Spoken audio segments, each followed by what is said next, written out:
Good morning, world. Everybody who know English, because that's all I know. I had a rapture dream that was just vivid and the most dream I've ever had in my life. I'm gonna go ahead and get into the story. Well, the first one I'm gonna start off with, that whole month and really in the last couple of days, really, me and my wife, we've been talking about the Lord and the process and everything that you need to do to try to basically live like you're supposed to be living for real. And we've been getting deep and learning and reading and just trying to turn around, honestly. And then this night I had this dream while all this was going on.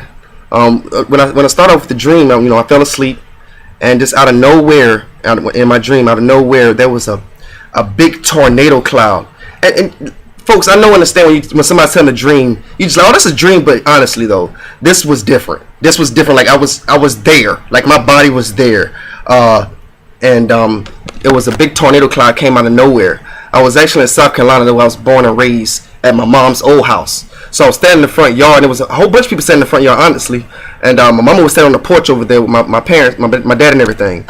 And once that big tornado cloud didn't touch the ground, it just was like kind of like a supercell funnel. So once that came from out of nowhere, it was probably about, I don't know, 500,000 to a million angels that just came flying up out of there at an unbelievable speed that you wouldn't even realize. But they were just pouring out of the clouds. So I already knew it was time. Either if you ain't right, then I'm sorry. But if you are living right, then you about to get your ride. Well, in my dream, and I am trying to live my life right, but in the dream I got to go. So my angel came for me, and I knew he was coming. So I just stood there with my chest out, ready to go. And I looked to the side, saw my mama standing over there, and some more people. So I wasn't really worried about what they was doing, because all I worried about was what I'm gonna do for my life and me, because I can't get nobody else. I can only get me. And so when it came and got me, when it came into my body, it was an unbelievable feeling. Like I could feel like I don't know if everybody has sports injury and you put on some icy hot and you could just feel like a cold burn. That's exactly what it felt like when it came inside of my body. And then I went up to the actual funnel. When I was going to the funnel, I looked back and my mom didn't get an angel. I called her and told her about it, and she was really feeling some type of way about that. I'm not saying that you're not going to heaven. I'm just saying what happened. I don't know if he was telling me that for me to tell you something to change for you in your life, because I don't know. I'm just telling you how I felt in my dream.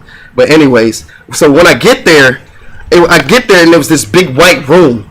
So in the big white room, it was God, and it was a couple other people standing around, and it was another guy, a white man, standing over there. But God was Obama. He had a aura, like a glow about him. Like this was unbelievable. You couldn't stop staring at him. And even being in his presence, you could tell it was something different.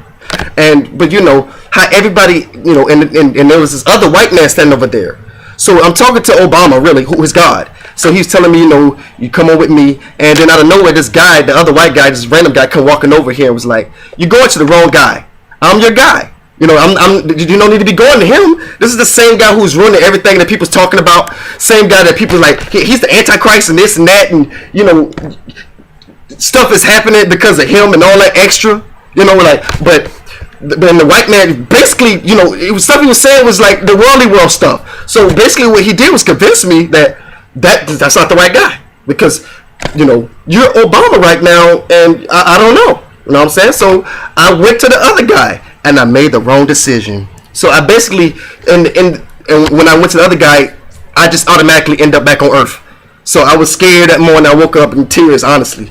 I went in the room to make sure my son was still in there, because I want to make sure I didn't get left behind for real. So I really went to check. I was scared, like really scared. I was looking out the windows and everything. It was like 5 o'clock in the morning. And then I guess the message for me is basically, everybody's talking about the Antichrist and this, and people living in the worldly world, gay marriages and all that extra. But you don't need to be paying that stuff no attention. You can't. It's nothing that you can do to stop that, because they're just gonna do what they want to do. All you can do is worry about you and your life and making sure you get to the higher level where you need to be. And don't live in the worldly world. And that's why I feel like he came as Obama to me, because I guess I was still listening to what other people were saying and living in a worldly world, so I didn't trust him enough and have faith enough that, to realize this is really God. He just coming in another image, and he tested me to see if I'm going to go with this guy, because everybody's sitting here saying that he's the Antichrist this, and we live in the worldly world. So are you going to come with me for real and I brought you, or are you going to stay here and not, and just basically just make the wrong decision? And that was my rapture dream. It was really intense. I've never had a dream like that in my life. I immediately called everybody I possibly knew and told them about the dream, because you never know. My story might change somebody, because it made me feel different in my life. But I just wanted to get that out. Me and my wife talk about it all the time, and thank you for letting me share.